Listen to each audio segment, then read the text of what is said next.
It's okay. Check. Check one, two. Hey, check, check. Just the check. Hey, one, two. There we go. Check. Check. Yeah, green signal there. And then just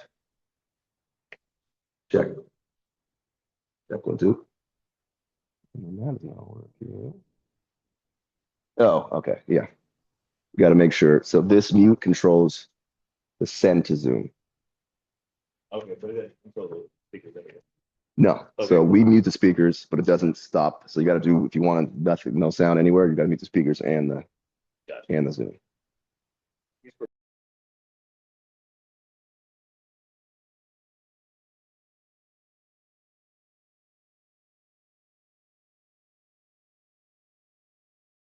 Quick. Check. Check one, two.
Okay. Good evening. The time is 6:05. Excuse us for the brief delay. I was getting myself together. And I would like to call the Community Advisory Committee meeting for today, January 20th, 2026 to order. And we're located at the Oakland Center at 1999 Harrison Street in Oakland. And there's some remote locations provided on the agenda if you would like to visit. Members of the public at this point, we have some members of the public. If they wish to make a comment, can do so at this point. No, not. You want to do the roll call first. Let's do the roll call. Thank you, Adrian. Thank you. Member Landry, Here. Member Weiner, Member Balkiston, Present. Member Stevenson, Here. Member Swaminathan, Member Lachman, Member Pacheco. Oh, Member Lachman? I see Member Lachman online. Yes, Sam, yeah. Great, thank you. Member Pacheco, Member Harper, Here. Member Lutz, Here. Vice Chair Susan, I'm here. Chair Hernandez. We have a quorum. Thank you. At this point, I'd like to ask for any public comments.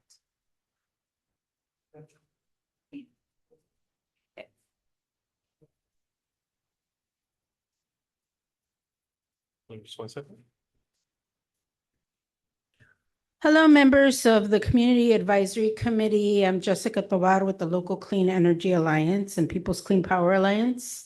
And I was reflecting on this time last year, having acknowledged the horrible wildfires that took place in the Los Angeles area, of which I witnessed from a family's home, and stated then that I was still very committed in helping this agency move forward with creating more community resilience, knowing very well that we are living in the eye of the storm of climate change and other crises that are certainly caused by fossil fuel dependence and the breakdown of our biodiversity on this planet.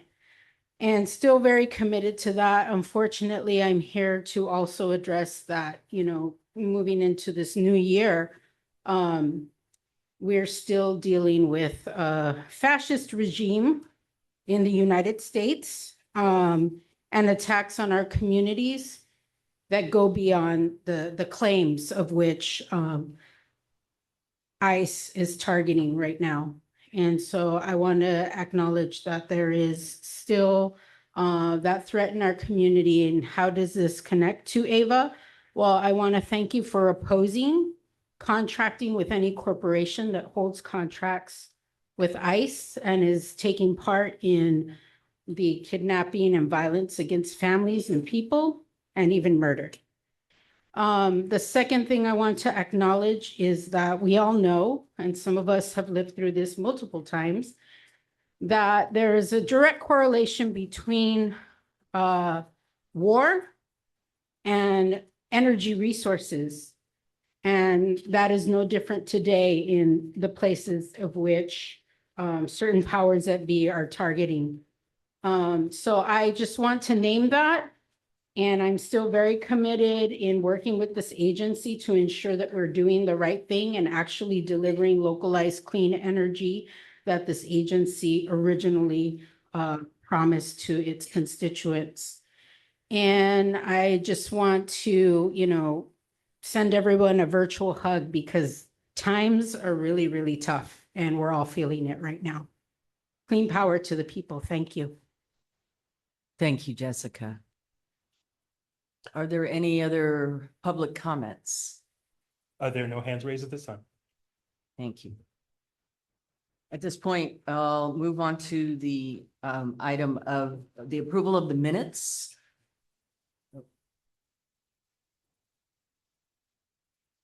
You want to do that? Oh, we did it. We should have done we skipped it. It's the election of the chair and vice Oh, chair. okay. I was kind of hoping we'd forget. No, I wasn't. All right, can we move on to that? We're looking at Ed's great commitment to the CAC and his excellent leadership. And unfortunately, his term is now ended. His term limit has been reached. And it's time to look for another CAC chair. So at this point, oh, hi, Ernie. Do you want to Look for request nominations? Yes, I'd like to get some nominations for first the chair. Is anybody have any nominations?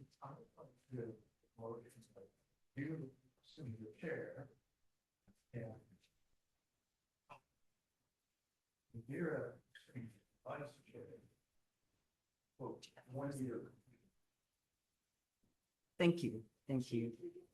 So, I move that Mickey move from vice chair to chair and Dira Foxon become the vice chair.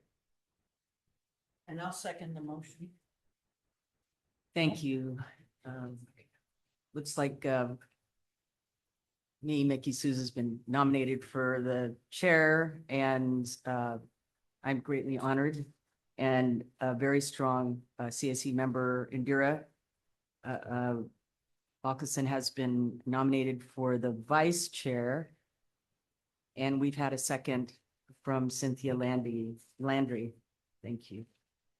And we have any other nominations? Public comment? Is there public comment or? Public comment? No. Yes, please. Adrian, can you give the roll call vote? Sure, just before we do roll call vote, should we have public comment? Oh, public comment, yes. Are there any comments, any public comments online or in the room? There are no hands raised. Do we have any Raised. comments from members, CAC members? Well, I have a comment. You have been, acting many times. Oh, I'm sorry. Thank you. Oh. You have been acting, many times as the, acting chair. And I think you've done a very, great job in, presenting our items to the AVA board. And, so, I think you've earned it. And also you have been on a couple of ad hoc committees. And I certainly respect both of your leadership, so that's why I'm nominating you. Thank you very much, Ms. Landry. There is some very big shoes to fill. Are there any further comments? Great, Can we thank you. move to the roll call? Thank you. Member Landry, Yes. Member Balkason,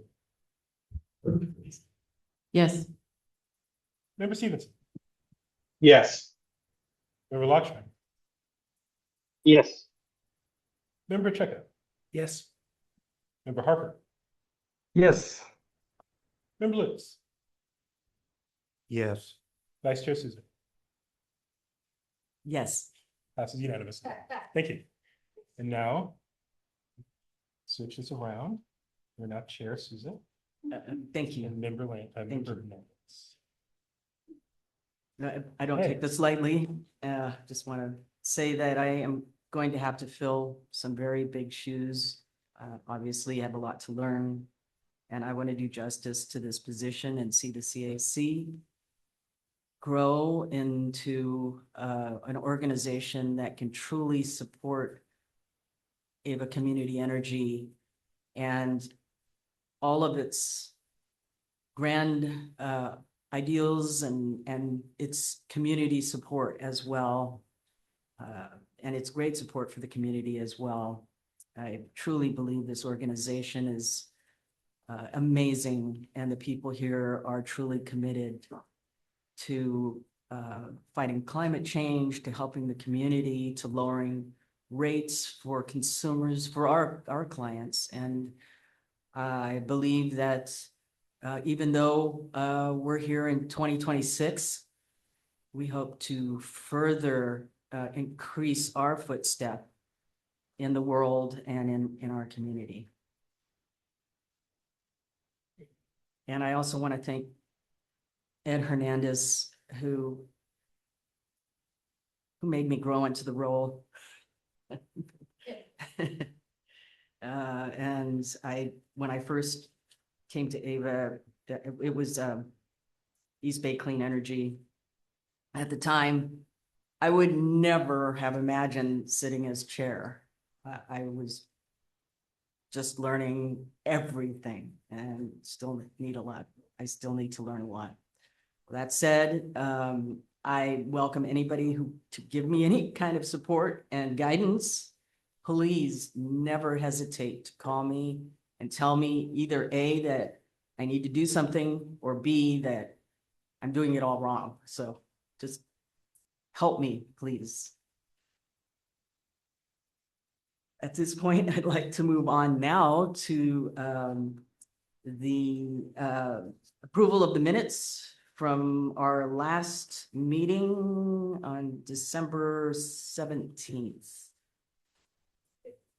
Was it December? Oh, that was the board meeting. I'm sorry. Then November, was it? What was our last meeting? December 15th.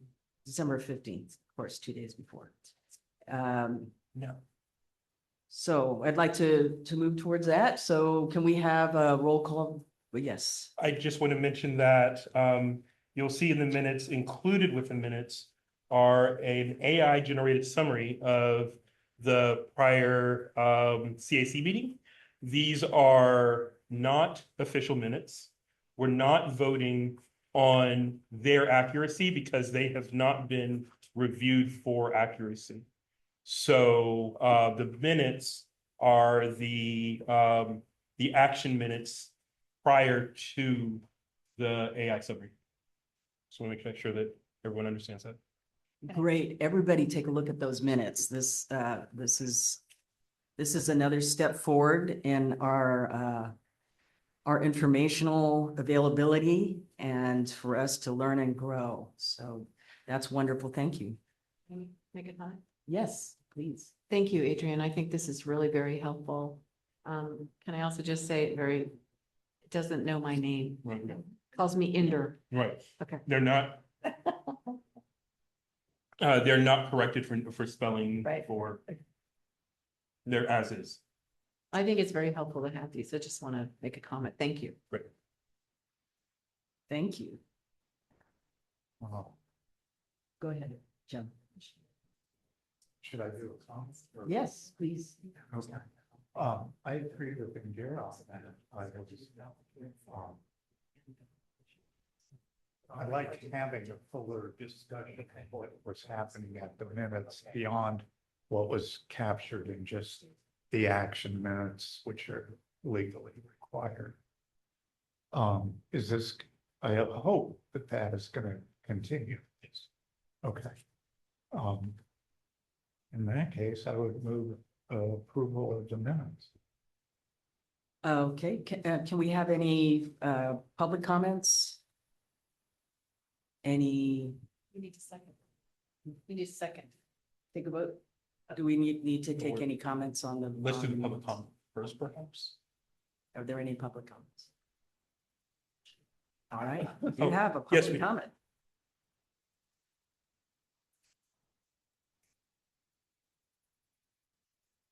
Jessica Tovar, Local Clean Energy Alliance. I would support more accurate and detailed notes from the previous meetings, especially for folks who might, the public who might want to weigh in and understand the context of previous meetings and also, in support of Community Advisory Committee members who I've heard said they might miss a meeting and not know what happened at the previous. And in preparation for the vote, especially to approve minutes, I think that would be basic, fundamental. Great. Thank you, Jessica. Can I ask a question? Indira, Adrian, when you were, did you make a comparison between the AI and what you've documented here to see if there was anything left out? Was that? I mean, they are, I did read them, but I did not do a specific comparison because the minutes are, this summary is provided on an as-is basis. So, I am not correcting the AI minutes. You know, so I mean it the AI other, summary. I kind of mean it the other way around, because the AI seems like it captured more of our discussion. And I'm wondering was there a comparison made to the actual minutes to see if there's anything left out from our discussion? Because these are kind of abbreviated, so I just wondered. Right. No, the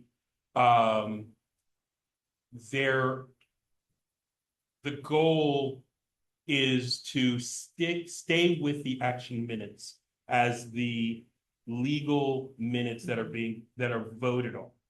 The summary is provided as a courtesy, but with the recognition that they are not corrected. I might get some guidance from the summary. I go back and check So the, you do check. I, Okay, but that's what I'm I'm wondering. not, yes, but I'm not specifically correcting the AI minutes. I mean, the AI summary, excuse me. You know, I'd be even the other way. I think I'm not as concerned about the AI summary for us, really. Right. You know, I mean, this is kind of a It's the different subject minutes. in a way. It's just making sure that the action minutes reflect the discussion. Yes, yes, I haven't had a chance to do that, but I'll look when I go home tonight. great. Jim? There is the YouTube record of the minutes. Yes. Yeah. Which is what I consult for the action minutes. Is, I'll go back to the recording. is there a transcript of those? Yes. Yes, the transcript is available on YouTube. Okay. If you go to the YouTube link, YouTube generates a transcript that you can use. Would that be easier? It's the summary is easier to, for the public and for CAC members perhaps to read before the meeting to get an idea of what happened. The transcript is much longer. It's might be a little bit unwieldy, but it is available.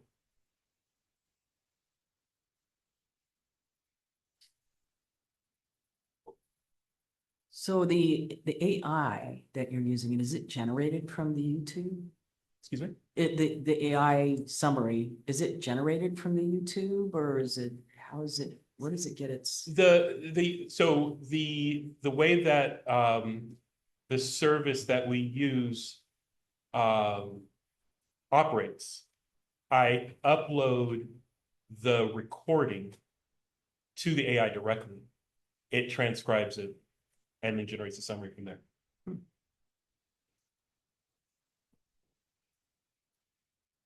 This gives us an opportunity to look at the notes before we come in, look at the AI to compare, so it's helpful.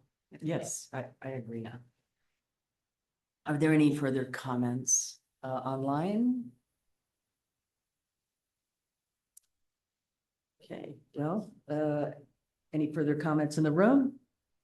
Let's move to approval of the minutes. Is anybody?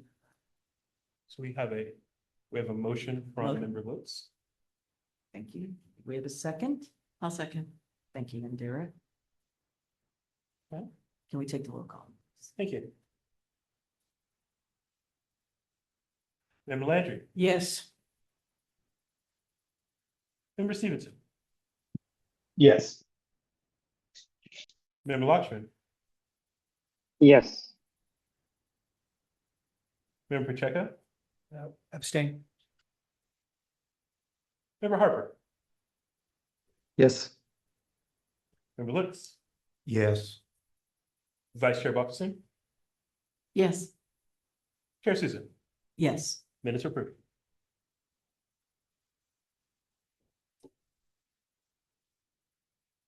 All right, at this point, I'd like to give the previous chair's report.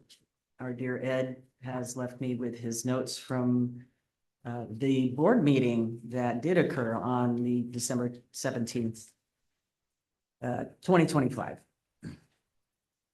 And starting with the consent agenda, board approved items 4 through 8 unanimously, specifically legislative wrap-up, joint powers agreement amendments, and that which helped clarify the CAC roles and involvement. The CAC guidance updates, let's see. I'm sorry, I skipped. 7 was the on-bill credits and the items for the future. So the board approved all of those, including the removal of the opt-out fee, the Q1 financial statements, and the Maher accounting contract amendment. The CSA guide updates and term extensions was pulled and discussed. The board approved the staff's recommendation as presented, which extends all CAC terms to April 30th, 2026, and incorporates the unincorporated San Joaquin Valley or San Joaquin County into the guide. The board did not adopt the CAC's request for a one-time exception to allow member Landry, which saddens me, by the way, to serve as an additional term. Although several board members and public commenters expressed their appreciation for her service, as I do. I hope we still see you in any way, shape, or form. And on the CEO report, CEO Chang provided updates on the 2026 meeting calendar, updated the power content label mailer, and the planned May 2026 launch for the unincorporated San Joaquin County.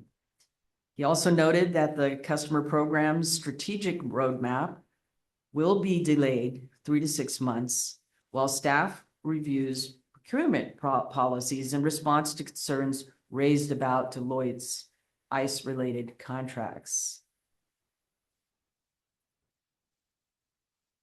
And on the legislative update, staff summarized the 2025 session and previewed 2026, highlighting affordability, data center policy, and transmission cost reforms as major themes. The most significant item of the evening was the 2026 financial adjustments and value proposition. The board faced a projected $250 million deficit for the calendar year of 2026 due to a steep decline in generation rates. Staff recommended scenario B, and the CAC had previously supported scenario B with modifications, specifically maintaining renewable procurement and increasing the renewable 100 premium to 1.75 cents. A substitute motion was introduced and ultimately adopted. So the approved action for the financial adjustments and value proposition is reallocating 13 million on-bill credits to the rate stabilization fund, increasing the renewable 100 premium to 1.75 cents, and they reduced the renewable procurement from 10 million to 5 million, and minimized reserve utilization with the authorization of up to 15 million if needed. So really tightening the belts here. I want to acknowledge that the removal of the on-bill credits was the most difficult and most disappointing part of the board's action, particularly given the CAC's strong support for maintaining those credits for CARE and FERA customers. However, staff and several board members noted that the mid-year budget review will provide an opportunity to revisit this issue if financial conditions improve. the CAC may want to prepare recommendations ahead of this to ensure our perspective is clearly represented. And finally, item 15, the allocation of the surplus revenue to on-bill credits was canceled because funds were reallocated in the previous vote.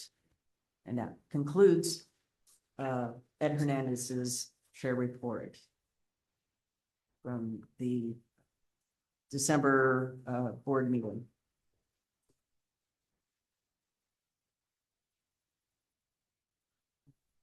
Okay, item 6. Public comment. Oh, yes, I'd like to open this up for public comments in the room and public comment online. There are no, one second. There are no hands raised at this time.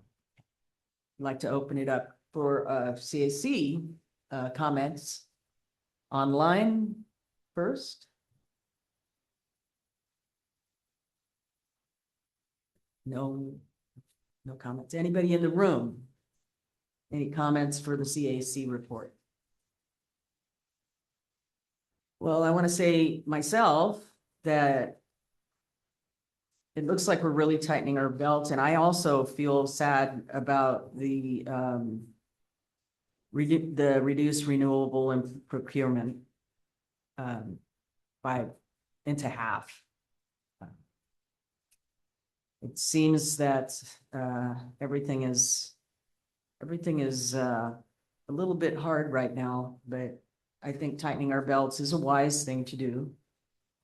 But we don't want to cut to the bone. All right.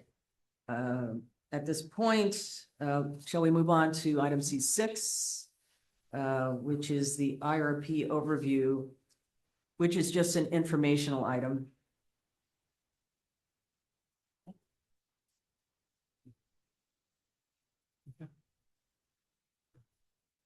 So, Me in the room? Yes. Okay, great. Hi, my name is Marie Fontenot. I am the Senior Vice President of Power Resources, and I am the executive sponsor of Annual's biennial integrated resource planning process at AVA. This presentation, as Chair Souza just described, this is an information-only update that is intended to give the board an overview of work that will be performed and which will be presented to them prior to staff making our required filing with the California Public Utilities Commission, or CPUC. And I'll go into that overview right now, but the key thing to be aware of is the analysis itself is very prescriptive. There are a lot of rules about what we can do, what we can assume, and how we can perform our analysis. And then there are very specific regulatory deadlines associated with when we make the filing and what goes into the filing. Next slide, please. What is an IRP, or an integrated resource plan? At the highest level, it's a long-term roadmap. It details how an entity will meet future energy demand reliably and affordably while balancing supply and demand side resources. The plan considers costs of different resources, the environmental impact, and regulatory goals. Historically, these IRPs were performed by vertically integrated utilities. A vertically integrated utility is like PG&E of back in the olden days before energy deregulation, when PG&E owned the wires, PG&E owned the power plants that sold the electricity, and then PG&E sold the electricity to customers. Back then, when PG&E owned all the wires in their service territory and basically all of the generation, and they sold the electricity to customers, it was a vertically integrated utility. It is not anymore, even though they still do, some combination of those things. So back in the olden days, a vertically integrated utility would do an IRP and probably file it with their local incumbent utility commission. And the IRP would describe what the utility expects in terms of demand growth over the coming 10 to 20 years, what new power lines they need to build, especially transmission lines, and what new power plants they would want to build, and then their estimate for the cost of doing all of this work. So again, it was a long-term roadmap. Nowadays, in California, the world is very different. Long-term transmission planning is managed by the California Independent System Operator, the CAISO, with input from a lot of different groups. And then the resource planning, the supply and demand resource component, is managed by and led by the Public Utilities Commission for all of its jurisdictional entities. So that includes the investor-owned utilities, the CCAs, and the for-profit electric providers. Back when there were just 3 investor-owned utilities, it was easy for the Public Utilities Commission to let the utilities do their own IRPs, and for the commission to review the results and say, okay, that all looks good, or, that doesn't look good, make changes and refile. But now that there are the utilities, the energy service providers, the for-profits, that is, and so many CCAs, the CPUC has created a much more coordinated prescriptive process. Next slide, please.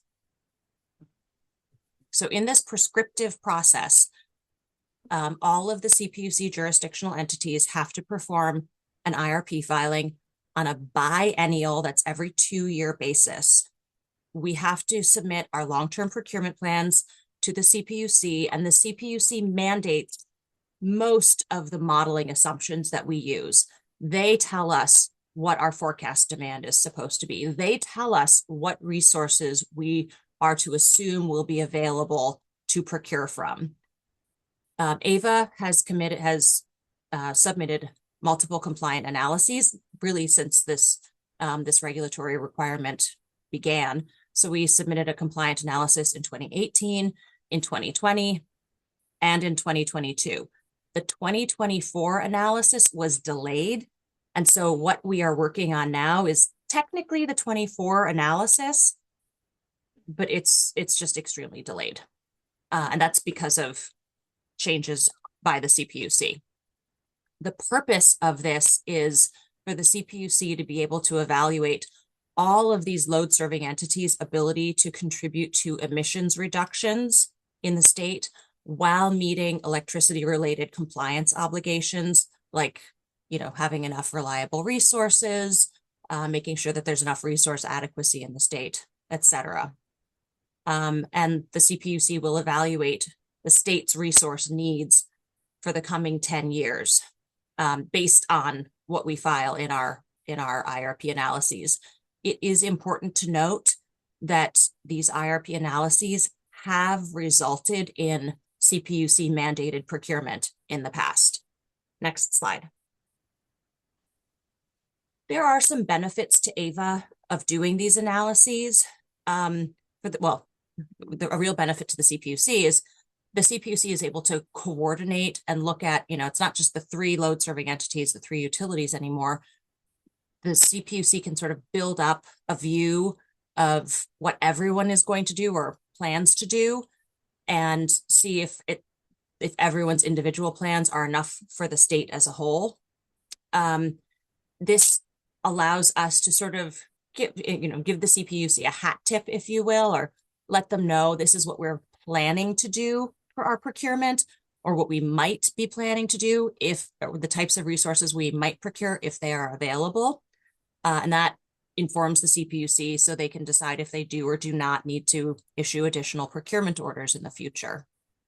It is good for us to be aligned with the CPUC in this analysis and to, see sort of align on the CPUC's view of the market.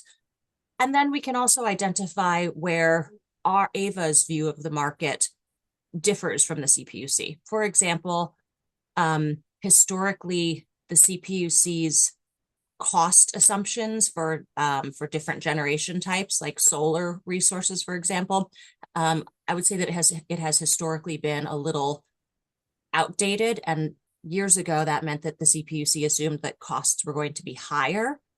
Now that prices went down and then they went back up, I am curious to see if the CPUC's input assumptions assume lower prices are available for resources than what we're actually seeing in the market.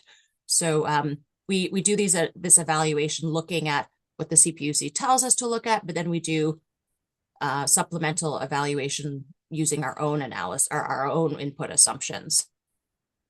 So as I've mentioned, we will do a CPUC compliant analysis, but we are also going to use the modeling software to do additional analysis, making changes to some of the input to some of the input assumptions, so that we can look at the things that are a concern to us.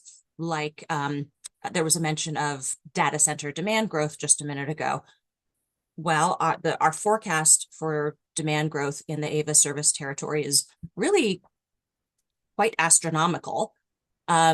We will do the CPUC required analysis using the demand forecast that is mandated, but we will also look at a few different demand forecasts for our own analytical purposes and see, well, what if demand comes in even higher? Will we have enough resources? What will be the cost of serving our customers with electricity in that world? And what if demand comes in lower? Will we have too many resources? What would be the cost of serving our customers in that world? So again, there's the analysis for the CPUC, and then there will be a separate analysis that we will do just to inform ourselves and inform our own future decision making. It's also worth noting that staff have been working to onboard some very complex modeling software, and we've been developing the analytical capabilities in-house so that, number one, we can perform this analysis every other year as is required by the CPUC, but we can also do additional modeling to look at potential costs of our portfolios as conditions change. Not exactly in real time. These are really giant models that get run. We can't just, it's not like, refreshing a page on the internet where you can just rerun it very easily. But rather than just only doing the analysis every 2 years, we can do it a couple of times each year, or maybe on a quarterly basis, to see as market conditions change and as we have an idea of what's coming in the future, what could that do to the cost that AVA incurs and the affordability of serving our customers. Next slide, please. So what are the deliverables associated with this? We have to hand into the CPUC the analytical results based on the CPUC prescribed inputs, and identifying if in the areas where where AVA is allowed to make changes, what changes we made. There is a very prescriptive narrative document. It's very, very long, but it follows a specific format there's a specific format that we have to follow.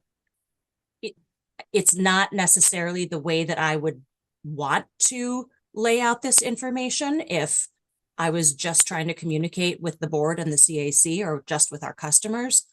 We have to follow the format that the CPUC orders us to follow, and all entities are using the exact same format. There's also an absolute beast of an Excel workbook called the Resource Data Template. And in that Excel workbook, we will have to fill out information about the current resources that we have contracted, and then what's called our conforming portfolio. That is an overview of a hypothetical future portfolio of resources that we might contract with. And then a preferred portfolio. The conforming portfolio follows all of the CPUC's very specific rules, and then the preferred portfolio is where AVA has made some tweaks based on the things that the CPUC has told us we are allowed to tweak. And then the last item is called the Clean System Power Calculator, and that is a tool that estimates our annual GHG emissions based on each of these portfolios of resources. What we will hand into the AVA board, all of these materials that I just described have to be submitted to the board to AVA's board for review before we file with the CPUC. Now, based on the timeline, there we will probably turn in some like a draft version of the narrative, but pretty much everything will have to be complete. It might not be in its perfectly buttoned up, all of the I's dotted and T's crossed format because this is a compressed timeline, but it has to be presented to the board and approved by the board before it is submitted to the CPUC.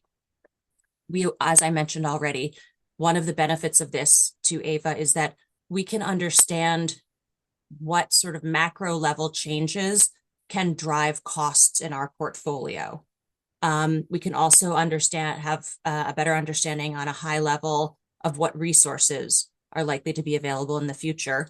And we can identify potential risks to meeting our 2030 board approved goal of having a carbon-free portfolio, and then develop mitigation plans once we identify what the risk factors are.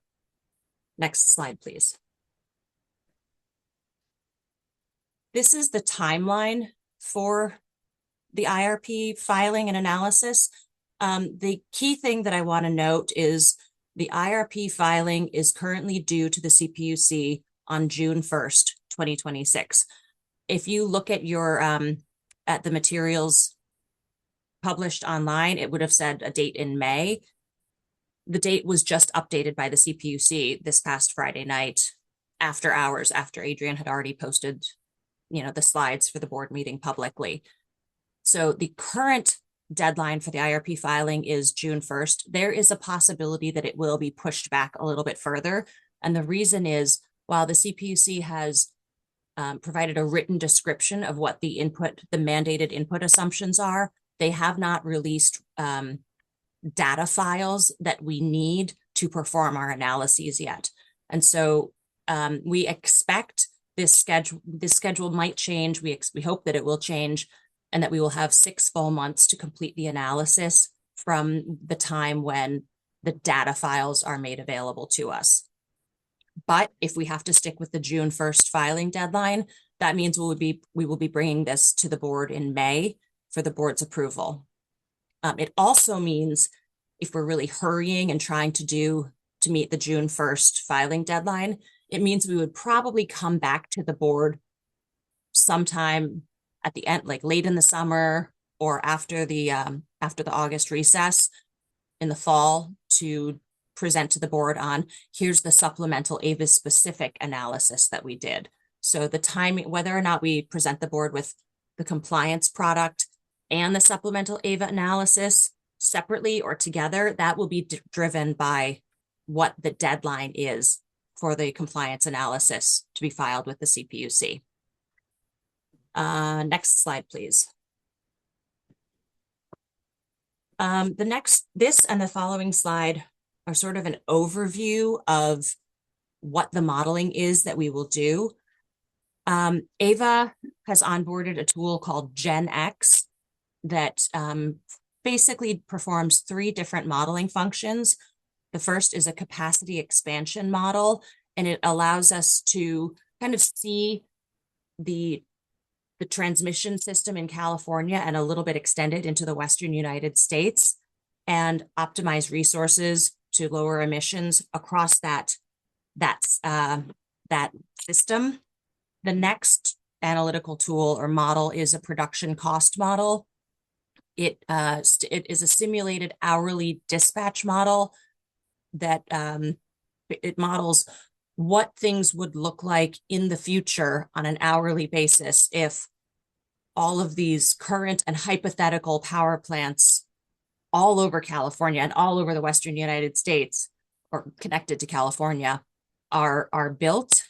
How would they be dispatched based on different demand and different market conditions as we will input in these analyses? And then the portfolio expansion model, the third part of this, allows us to look at basically what is the most economic way of AVA optimizing our resource procurement over the next 20 years based on the input assumptions that go into the previous two models. One thing that I really want to drive home, this is a roadmap, but it is not an explicit step-by-step plan. Maybe roadmap is not even the right term. This is a general guide. So the models might tell us, you know, you should contract for 5 more solar facilities if they cost this much.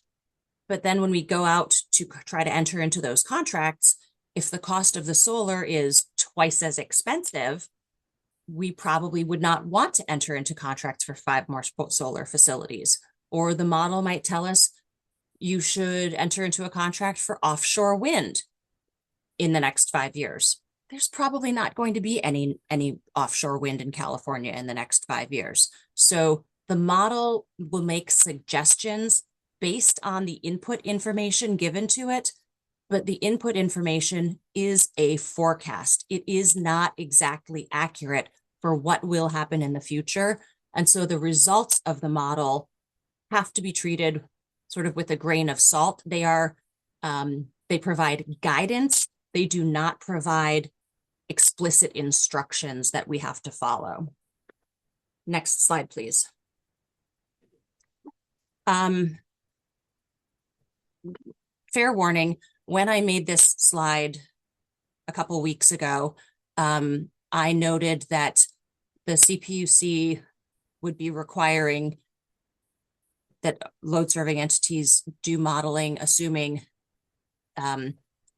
basically that there's a certain maximum amount of emissions that can be on the grid in 2030 and in 2040.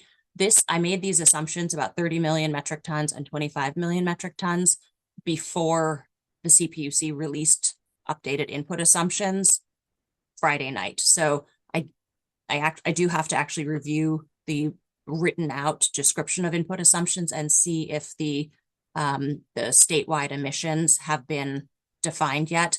Historically, 30 million and 25 million metric tons of emissions have been the statewide goals for emissions that we have been working towards and performing our IRPs towards. Now, that doesn't really matter for AVA because we're working towards 0 emissions in 2030, but it won't necessarily dictate what resources we would contract with, but because we're modeling the entire system, it does affect the modeling that is done because we have to assume that there are gas plants on the grid because we have to assume that there will be a certain amount of emissions on the grid.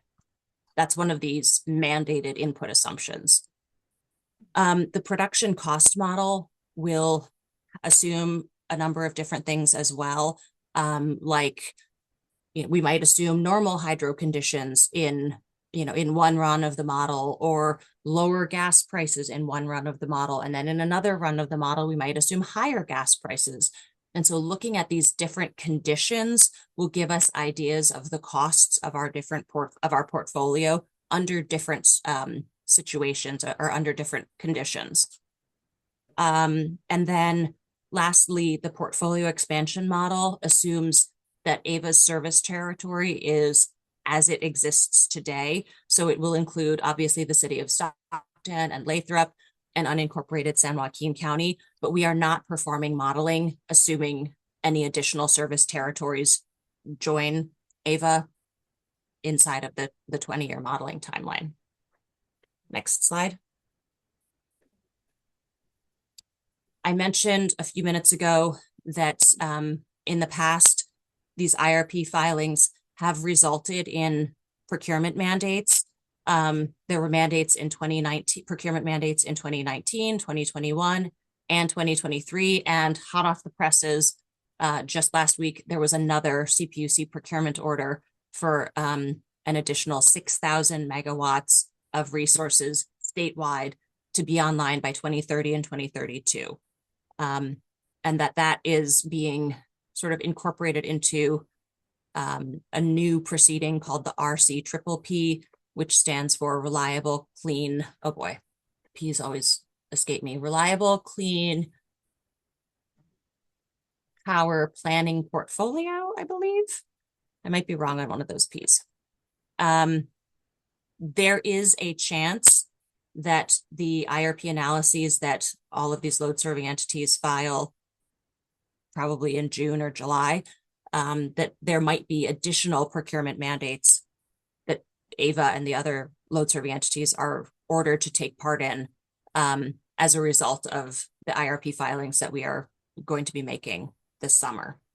And it's just worth noting that IRP mandates procurement mandates can force us to contract with resources that we wouldn't necessarily want in our portfolio, like a biomass resource. Having biomass in our portfolio is not a good fit because biomass, although it's a renewable resource, it carries emissions. And if we were forced to contract with biomass, we would not really be able to hit our zero emission target. And one more slide, please. So to give sort of an example of what we're going to get out of it, the image on the bottom right is from AVA's 2022 IRP compliance filing. This shows how AVA's portfolio was forecasted to grow and develop over time under the CPUC's conforming portfolio modeling scenario. So it was never really exactly consistent with what we intended for ourselves. And it's also worth noting that when we did the 2022 analysis, we knew Stockton was joining our service territory, and that was not included in our required input assumptions. So as we were doing the analysis, there was sort of we took it with a grain of salt because we knew that the world was going to be different than what we were being forced to analyze. But the analysis will help us have an idea of what types of resources we think we want to add to our portfolio going out 10 and 20 years into the future. It will give us an idea of how what the emissions are associated with different portfolios on both an annual basis, which is what AVA uses for calculating our zero emission goal by 2030. And then also what could our emissions be on an hourly basis. The analysis will also give us estimated costs of the different portfolios. And as I mentioned, it will guide our procurement choices. And that is it.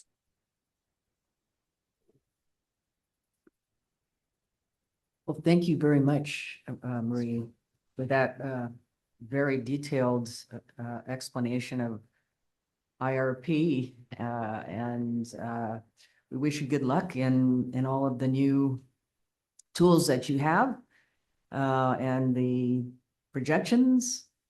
And at this point, do we have any questions online or any comments?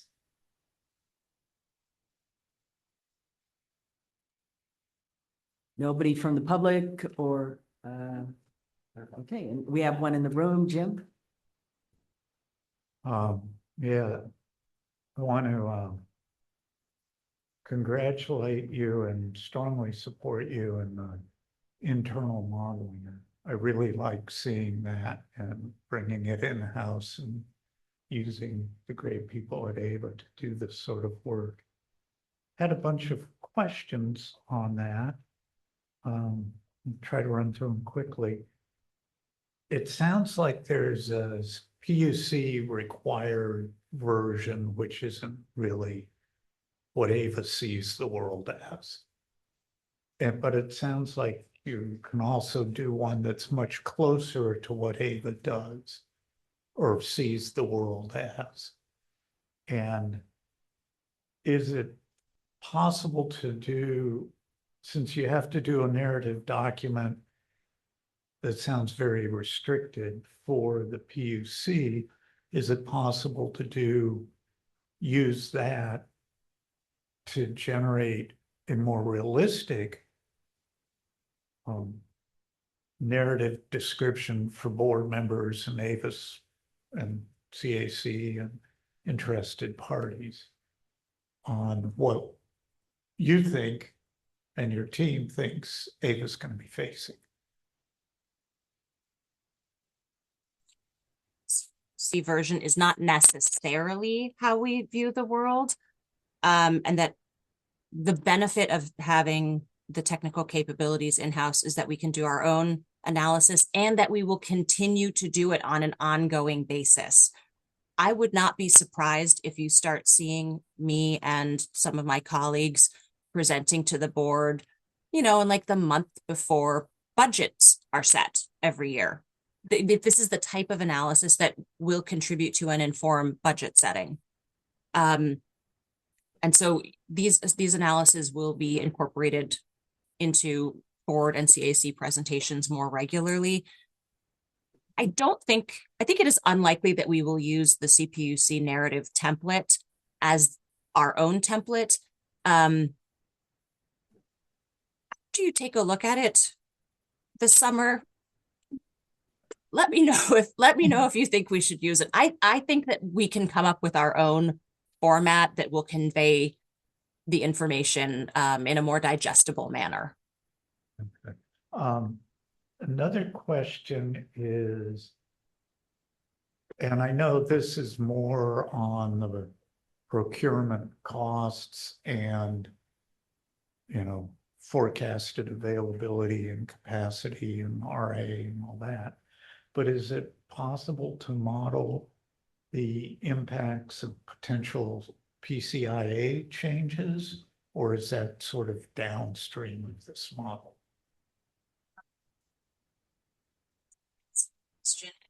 Thing that we are looking at.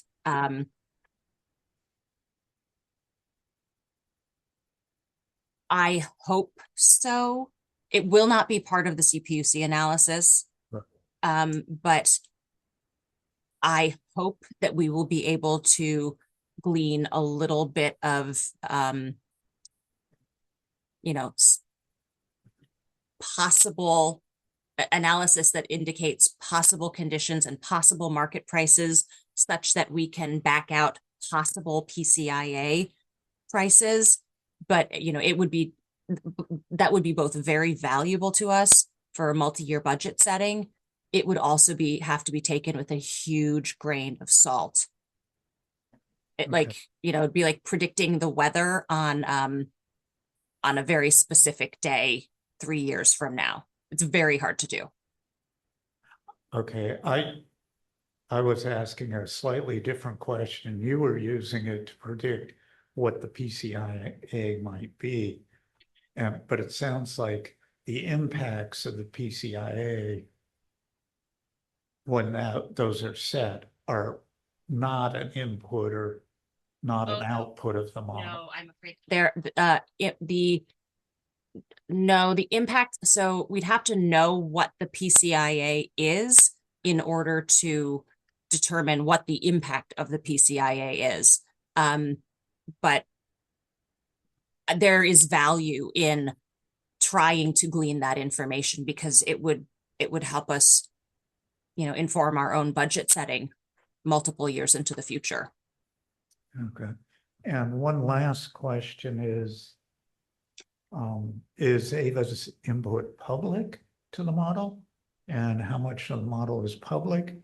And would you ever consider doing a public workshop on the model for people like myself? And I know there are a few other customers who are really into the weeds about these things that might enjoy that. Are using an open source model called GenX. And so in a sense, the model itself is public. I don't think that we would release all of our own internal assumptions because it would be important for our own sort of competitive advantage and cost competitiveness in the marketplace. It is unlikely that we would do any sort of public tutorial on the model itself. The technical skill set for capacity expansion and production cost modeling is very specific.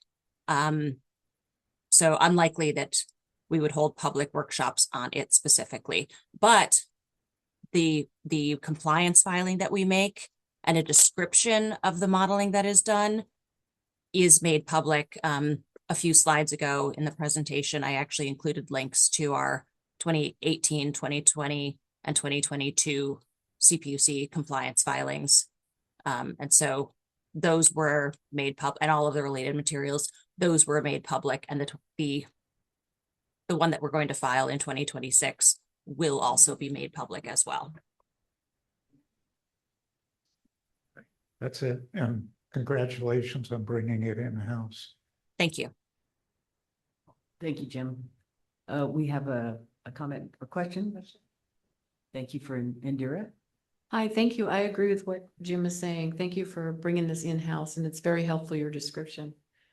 My question about the modeling framework, which of these steps or modeling modules focuses mostly on cost to consumers? It does not get into a rate analysis. So the outputs are sort of our higher level, like levelized cost of energy. It does not translate into a specific rate analysis. And that's where, that's why this could be informative of our budget setting. And to Member Lutz's question about, can we model PCIA impacts? If we had some ability to forecast what PG&E's costs were going, AVA pegs our costs, our rates to PG&E. So if we have the ability to have an idea of what PG&E rates are going to be like, then we can try to back out potential PCIA costs. In the same way that AVA's internal analyses are not going to, and the actual modeling and all of our internal assumptions will not be made public. PG&E's will not be made public either. And so we will not really be able to back out their exact rates such that we could figure out what the PCIA would be and what our rates should be. But I'm hoping that we can get a little bit closer than what we have now. Thank you. Ernie. Thank you. Very clear presentation. Appreciate it. I want to echo what Jim said. I'm really glad to see us bring in more of this stuff in-house. That's great. I have a question that you may or may not have off the top of your head, and I understand this would be very ballpark, but you say we're expecting this astronomical possible increase in demand for AI in our service territory. Do you have any loose kind of estimate of what that might be? There is a publicly available demand forecast that is published by the California Energy Commission. It's called the IEPR Demand Forecast, IEPR. It stands for Integrated Energy Policy Report. And I don't have it in front of me. But so the IEPR, I have a friend that's slacking the answers right now. Thank you to John Newton and our policy team. John slacked me the answer. There is approximately 20% year-over-year growth between 2027 and 2029, according to the IEPR. The IEPR demand forecast actually puts out 3 different demand forecasts going out to about 2040. And these are not the exact names of them. There's like a low, a medium, and a high. One of the high demand forecasts estimated that our demand would be close to 20 terawatts per year by 2040. We are currently around 8. Jeez, wow. Yes. So there's a lot that is unknown there. I'm really curious to see what happens between 2027 and 2029. Yeah. Thank you. Yeah, that's wow. That's something. And just to, first of all, great teamwork with John there. And the 20% increase is in our service territory or not statewide? Well, anyway, That's our service territory. Okay, thank you. That's a big wow. I also have another question that is a little bit it is outside of this, but you may be able to give a response. With this enormous increase in predicted demand, does this in any way, do you foresee that this in any way could lessen the pressure or decrease the PCIA moving forward? Somehow or another back an argument why the PCIA is less needed for the utilities. That goes into that. My short answer is I don't think so. I don't see the demand as necessarily driving a reduction in PCIA, in the need for it, or in the costs that go into it. There are more macro level economic factors that could increase or decrease the PCIA. If the cost of natural gas goes up, that would result in higher energy costs statewide, or higher electric costs statewide, because that's a long story. And that would make the PCIA go down. But, as was discussed over the last few meetings in discussing Ava's budget, if PCIA goes down, that means our customers' rates have gone up. So there's real tension there. We like providing our customers with as affordable energy as we can. So we'd rather see gas prices stay low. Thank you.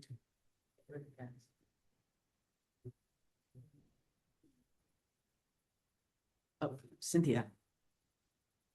Yes, I'd like to ask a question also. So does, when we submit our IRP, are there, I know we're trying to get to zero emissions by 2030. How much flexibility do we have in terms of, how much renewable energy we're going to use, and, other sources like solar? Does the CPUC prescribe some minimum baseline, or, I'm just curious how much choice we have, and how our choice affects the submission plan. Mandate minimum and maximum assumptions about what resources and volumes of resources are available sort of to the state, but they do not mandate that. I can't recall a time when the CPUC mandated that we assume any volume of any specific resource type was in our own portfolio. I guess the exception to that would be that the CPUC did mandate, they did do procurement mandates where we were functionally mandated to procure geothermal.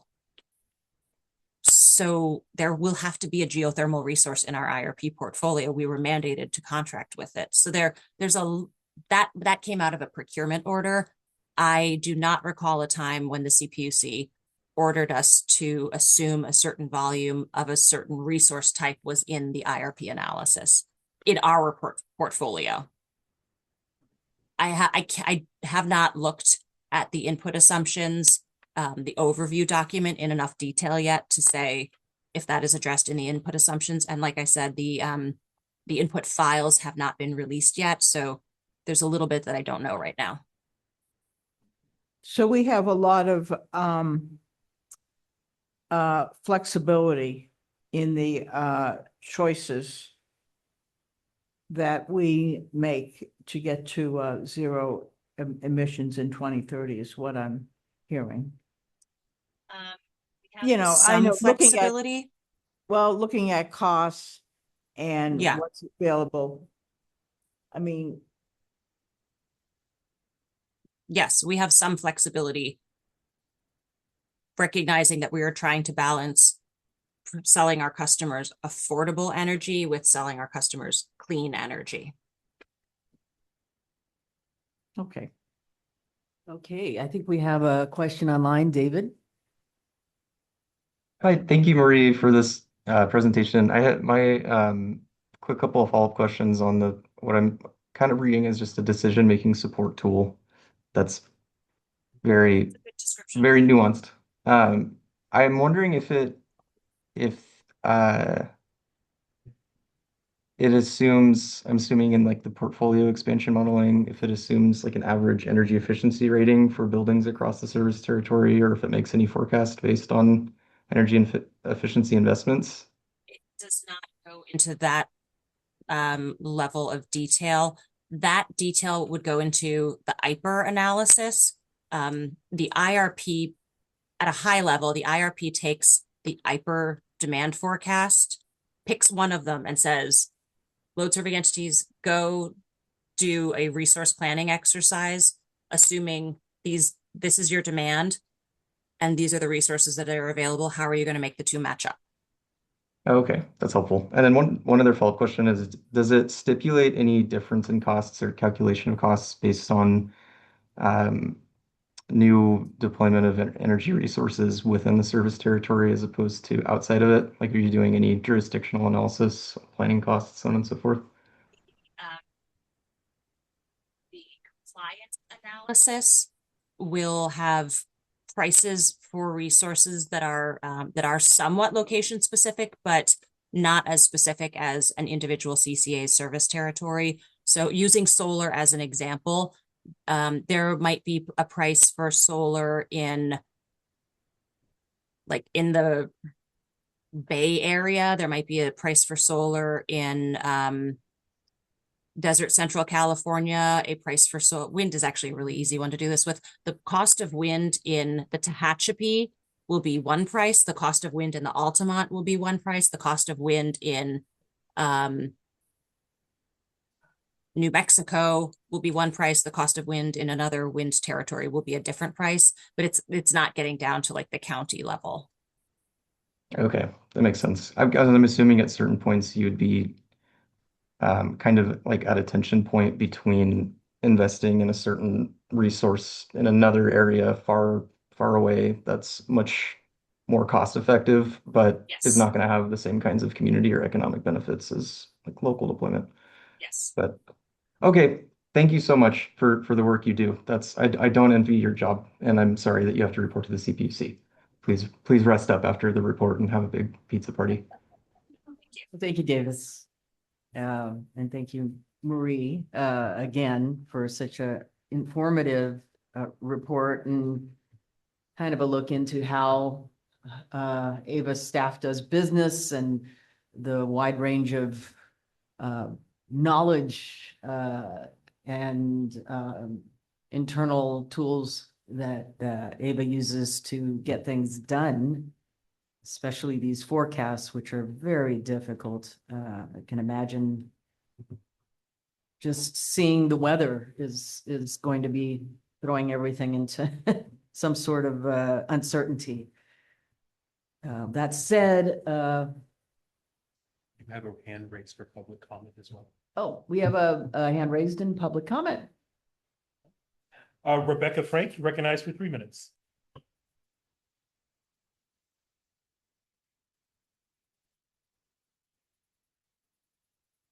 Rebecca Frank, you recognized for 3 minutes.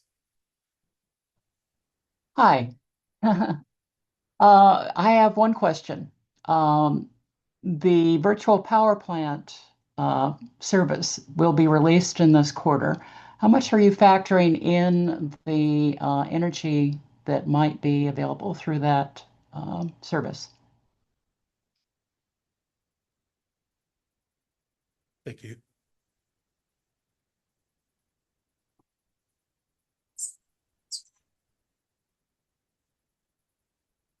Do you want her to repeat the Answer question? that? Oh, no, I heard the question. Would you like me to answer? Yes, please. Thank you. Okay.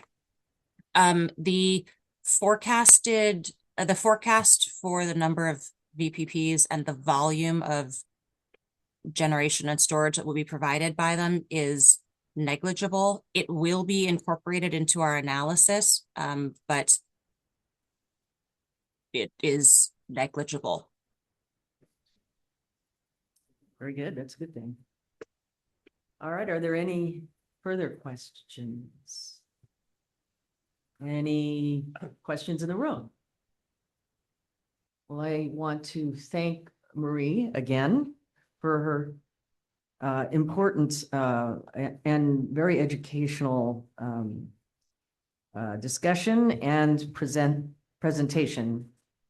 At this point, as that was an informational item that we will look forward to IRP work from your team. We'll move on to the item C7. And this is again, an informational item, the customer bill updates.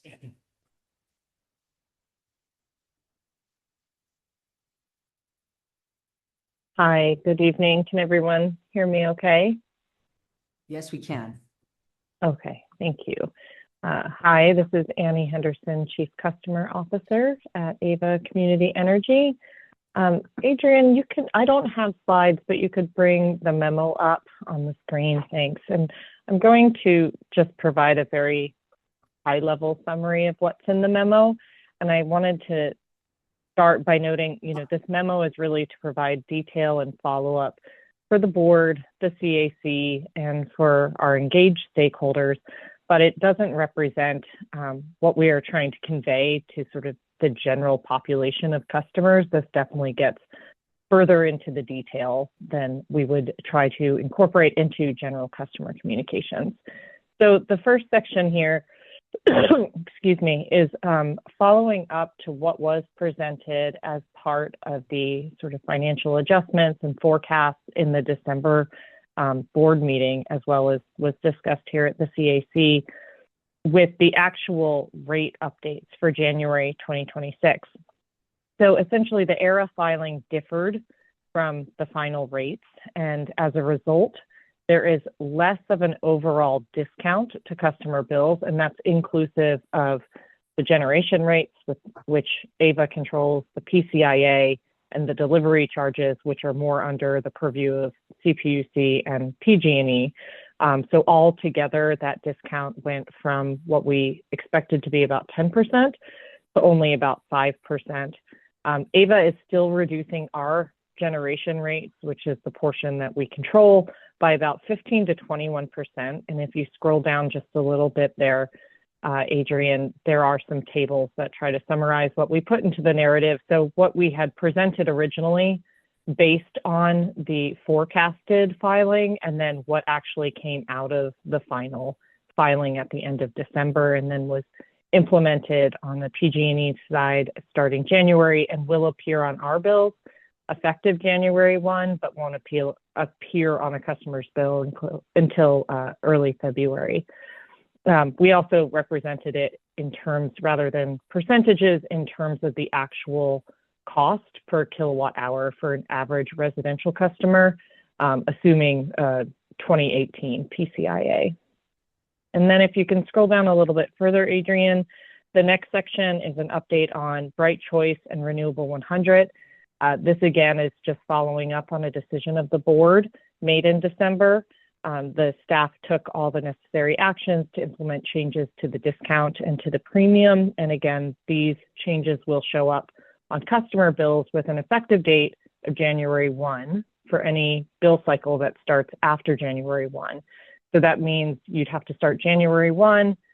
Likely that bill cycle goes through January 30th. There's about a 10-day processing. So not until around February 10th would a customer's bill show that these new updated rates from Ava Community Energy. And then the last section here, and we could probably scroll down just a little bit, it's on the base service charge, and this is more just a heads up. There's a lot of communications that we are seeing coming out from PG&E. This base services charge is sort of the new customer-facing name for what was previously presented to this committee as well as our board as income graduated fixed charge. That was the name it was given under the Assembly bill that actually created this charge. And so this will start appearing on customer bills in March of this year. And it will appear on the PG&E portion of the bill because this is considered part of the delivery charges. There are various levels of this base services charge, which is a flat monthly fee for customers. It's only for residential customers. It's not commercial. The various levels are based on income as well as usage. And if you scroll further down there, Adrian, there's a colorful chart. I think it breaks over to the next page. There we go. This is something that PG&E shared out via email with customers. And you can see by the different usage levels how that $24 flat fee, which is for the sort of market rate customer, how that compares to what their bill looked like before. And so what you can see is that there is a greater, well, the only benefit is to the high usage customers. And then I guess we do have one more section, if you can scroll down, and this is just customer communication around all these changes. There's a lot coming at customers. We do want to help educate, but we're trying to avoid inundating folks. So we will be updating website content that's already done for our value proposition changes, but we're doing more to update and create educational materials around the other rate changes, as well as the base services charge. Our newsletter will be going out next Monday. We will be doing social media, and we'll also be doing some paid digital ads over the course of the next couple months, and then a short reel, and then also talking points for our board and for our call center. And our call center is very good at answering customer questions about this. So we want to educate and create awareness amongst our customers, and then provide them greater detail for those that are interested in digging into those details. And that was all I had to go over for this memo. Thank you, Annie. So I'm just gonna move on to some questions. Can I ask a question? The public first, right? Yeah. Oh, there's a question up online first, right? Is that what you're saying? We do public comment first.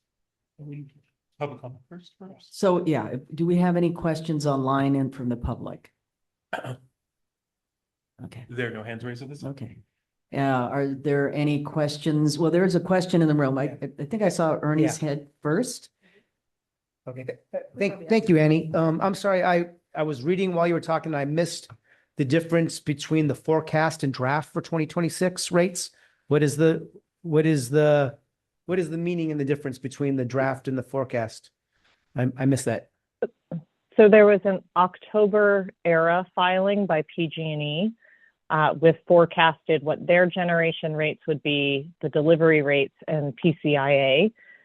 So we use that, of course, since we're indexed to the PG&E generation rates.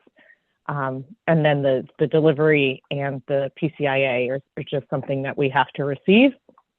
So we looked at those initial October filing numbers when we did the forecast and brought to the board this proposed or forecasted deficit through calendar year 2026. When they did their, I believe it's called the AET, the Annual Energy True-Up filing, which is towards the end of December, after we had that board meeting, the numbers were a little bit different. And so part of the reason we're bringing this back here and wanted to share the memo was just to daylight the fact that we had presented, we felt that the overall bill for an average customer was going to go down about 11%.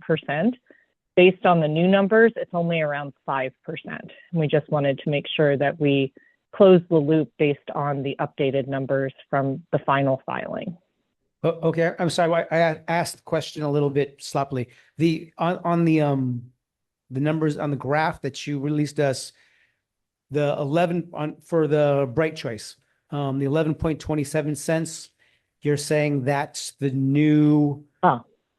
Yeah, that's what I didn't ask it clearly. Sorry. Sorry. I was looking for the difference between, I didn't understand what the difference between the 10.08 and forecast and that. And the Okay. draft, So at the end of last year,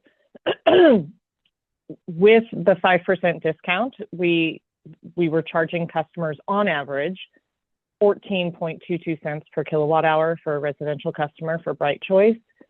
We forecasted that we would need to drop that down to 10.08 cents in order to maintain a discount for Bright Choice.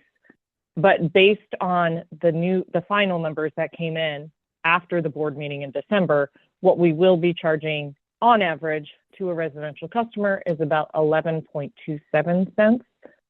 per kilowatt hour for the generation portion only. So it's still, almost 3 full cents less than what customers were paying in 2025, but it's a little bit higher than what we had previously reported to the board. Okay, gotcha. Thank you. Thank you. That's it. So that's it. That's that deficit that we had, I guess, been worried about is slightly better for us at this point. Well, some of that increase in what we're charging in gen is due to changes in the PCIA and delivery. But yes, it will be, rather than 250 million, it's 240 million. I don't know what that forecasted number is, but it's still quite significant. Okay, well, thank you that was a very clear answer. Indira, sorry, I jumped in front So of you. I have a question just about the base service charge. Is the base service charge the one we see on the bill that PG&E, where they describe like fire hardening and all that? Are they combining those into that? That's a separate charge? No, this is something different. It is, it actually comes out of legislation from Assembly Bill, was it 1999, which was passed in 2024. And so you're not yet seeing this fee on your bill. It will start in March, and it is intended to sort of create this flat fixed fee. It is being promoted as a support for electrification because you pay the same amount, but you get a slightly discounted delivery charge. So the more kilowatt hours you use, the more you spread out that fixed charge against. So it is a greater advantage to higher usage customers. So it is intended to help support electrification for residential buildings. And does that benefit Ava at all? Because it's on the delivery side of the bill, it doesn't Yeah. it doesn't impact our revenues or how we structure our rates. We are being thoughtful about it and communicating to our customers about what to expect on their bill, because very few customers actually disaggregate those things of generation and delivery. They just look at what they're charged on their bill. That's, okay. I think PG&E has a very creative way of Taking money away from Ava. customers. Jim, go ahead. Couple questions. Is this basic service charge the same for everybody? At one point, you said it was supposed to be income related. How do they? Yeah. Is it still income related, and how do they determine the customer's income? Good question. Adrian, if you could pull up the document and show page 3, the top of page 3 in the narrative, in the text, breaks down those fees. So it's $24 for most residential customers. Go down, stop, go up. Go up above where you see the square on the page just prior to this. And pause. Okay. Oh, yep, right there. So that paragraph there on the top of the page says $24 for most residential customers, $6 for care customers, $12 for FARA and residents of affordable housing. So they will do some form of vetting for this affordable housing component. Otherwise, the care and FARA is information that PG&E already has. But it's $24, $12, or $6. And then the impact, I guess it does not vary based on your usage. I misspoke there. It's just sort of the impact to your bill varies based on your usage, as shown in that colorful graph that was lower down in the memo. Okay. And then my next question is, what fraction of Ava's customers will see total bill increases or total bill decreases? And how does that change apply across our customers' demographics and geographies? good question. So I know that a member of our policy team did a very thorough analysis of this when it was still being decided in the legislature. And, we had some recommended revisions or adjustments to how this, what was called income graduated fixed charge, was applied. And I believe that information was in the memo that is, so within the memo that is relevant right now, there is a link to an April 2024 presentation. And in that presentation, we presented some of the analysis. I don't know that right off the top of my head, but it does, as you have implied, impact different customers in different ways. Yeah, that is the link there. Thank you, Adrian. And then if you click on that, it goes to, if you go to like slide 15, if you click on it, might be a bit hard to see this. Slide 15, it says annual net bill impacts distribution. Yep, keep going. Yep, the one with the sort of green and blue graph. If you go down a little further, then that slide. So kind of hard to see here, but you can see the way it impacts different customer classes, which we looked at as just care with a certain usage, and then sort of non-care, and then all other care, for example. So this was what we had modeled out initially. I'm not sure, I did not do a comparison between the final implementation and what this slide analysis was based on. But certainly I think we will track this as it gets implemented and see what is the actual impact, not modeled impact, to our customers. But I mean, at this point there, it is a legislative fee that is being implemented by the IOUs. And so other than showing what, did it meet its intended purpose, is something we can share back with the legislation. But at this point, we would just be tracking that data and sharing it back as analysis. I think it might be useful to present to the board, or at least make the board aware that this does have very different impacts on different customers. Yeah, so this was presented in April of 2024, so now almost 2 years ago. So we did share it with the board. And how much has the fixed charge changed from that analysis? As I mentioned, I have not done a side-by-side comparison prior to providing this update. I think it was AB 1999 was $5 and $10, but it looks like we modeled it based on CARE $6, SARA $12.08, and non-CARE $24.15. So it was pretty close. Pretty close, yeah. Okay.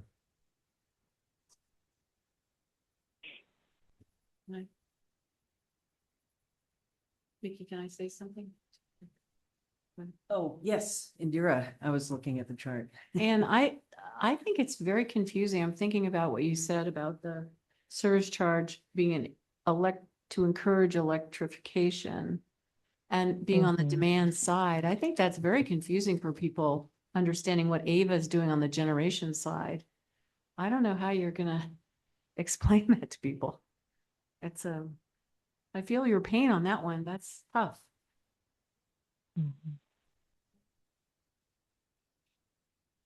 Well, I think we're gonna have to wait to see how this plays out, but raising the base service charge is just another way for PG&E to increase and increasing their transmission and distribution costs is just another way for PG&E to Well, and those big Take it. houses, right, that have the increase, they're gonna have an increase. They're probably ones that have Yeah, solar. Yeah, how does that equate? Yeah, Right. that's gonna show more expense for solar than, very confusing. Well, it's being implemented now. It was voted by the legislation in 2024. And Mhm. so I'm pretty sure there'll be some more very unhappy customers, but that said, we'll have to do better because we have to take care of our communities. So we'll just keep thinking of better ways to do that. Any more questions? Right. Well, thank you very much, Annie, for this presentation. There's always something, isn't there? All right. Well, that said, I'm wishing you a good evening. And we'll move on to our next, No more. next, which is our ad hoc committee update. So at this point in time, we'll move into our CAC business of ad hoc. And we have quite a bit to discuss, I think, plans forward. I'd like to just take a moment to, since some of us have been attending both the ad hocs, say that the ad hocs have added a depth to the CAC. I believe that gives us a way forward into not just learning a little bit more as an organization, advisory committee, but also in ways that we can serve AVA staff and help alert the board to potential risks. And I'm just going to mention this, that the CACs ad hocs need output. We need a product. And I think that what I'd like to do is to consider that we do have a product of a CAC update and suggestions to the board and to AVA staff, and let them get used to that as a document that they can look forward to giving them an added perspective from the community side. So that said, shall we start with Indira? Do you have anything with the I think affordability? last time, when we were talking about our financial situation with AVA, and I just feel that we're so tied to PG&E's rates, and it just seems like a morass. And I mean, we did have recommendations, which I don't have right now, but we did present some recommendations. But right now, this seems to me that the energy affordability, while we will never drop that, it seems like that focus is difficult right now. I agree with the concept of ad hocs, and I personally learned a lot, and I hope that the work was useful. But I think calling it out, always asking about rates. I guess my recommendation, if I had a recommendation, would be with every item presented to constantly ask how that is going to impact ratepayers. Because I don't know how much of a priority that it is, in this new base service charge. I don't know how much of a priority that was in PG&E, but I don't see where AVA has a lot of control over it, I guess, which is kind of my frustration. Is I support AVA and what AVA is trying to do, but I don't know what AVA has a lot of battles, Well, I understand that, our AVA's rates are tied to PG&E's because there's actually a percentage that we always want to be below their generation rates. So Right. it will be a discussion And I think there would be included in that analysis, a way to see how first we can improve, as you say, constantly ask about rates and how it affects customers. And then at the same time, how to be competitive in comparison with PG&E. And then thirdly, how will it will benefit everybody but PG, I guess, which means our customers and the community and especially Ava. Well, I actually, if we're gonna continue on with, say, energy affordability and that ad hoc committee, I think I would like to ask the board what there are communications we have with the community. We represent that perspective and our public comments that we get. So I wonder if there are specific things they're struggling with, the board is struggling with, that we could have like an interactive discussion where the ad hoc committee could take that on, you know what I mean? Could look into that, or if the board is talking to the staff about looking at an issue related to energy affordability, that we could participate or help out. Because the staff seems very aware of all of this, and you know, and I sort of feel like I think our group, we gained a lot of information with our discussions. But it would be, I think, more useful if we could be more interactive with that information. So, I mean, and so it's not in a vacuum where we do this work and we say we have these suggestions and we don't really know if the board wants it or needs it or if it's even helpful, you know? And I'm not saying it's not, and I know they have a lot of things they're thinking about, but it'd be good to work in collaboration, but. Well, I also think that the board would want to know about potential risks that are upcoming that seem to be so far out of reach as far as being able to formulate a plan to mitigate it. But at the same time, we know it's coming. Right. So, for instance, the AI data centers, obviously, we were looking at a threefold increase by 2040 in demand overall in the state of California. And how much of that would, you know, the Ava Community Energy Territory be absorbing as far as that increase? And you know, can there be legislation? Can we formulate some ideas around that? Can we actually look for business opportunities? You know, say with incenting some of these AI data centers with, hey, we've got knowledge about procurement, and you know, we can work with you to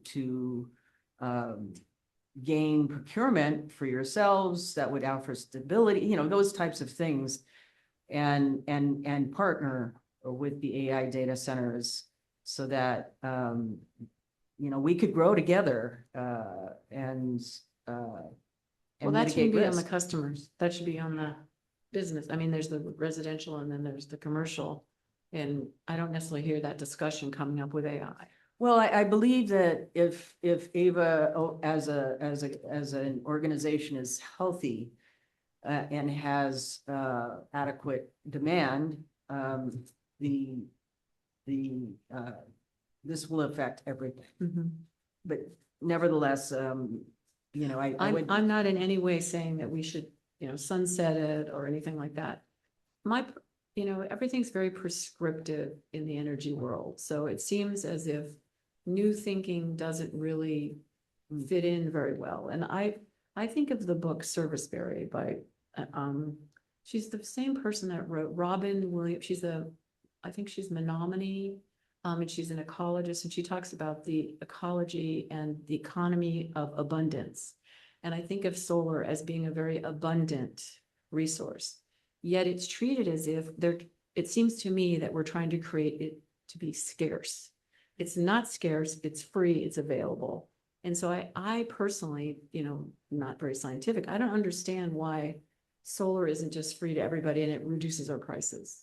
So, and I don't see where it fits into this whole discussion.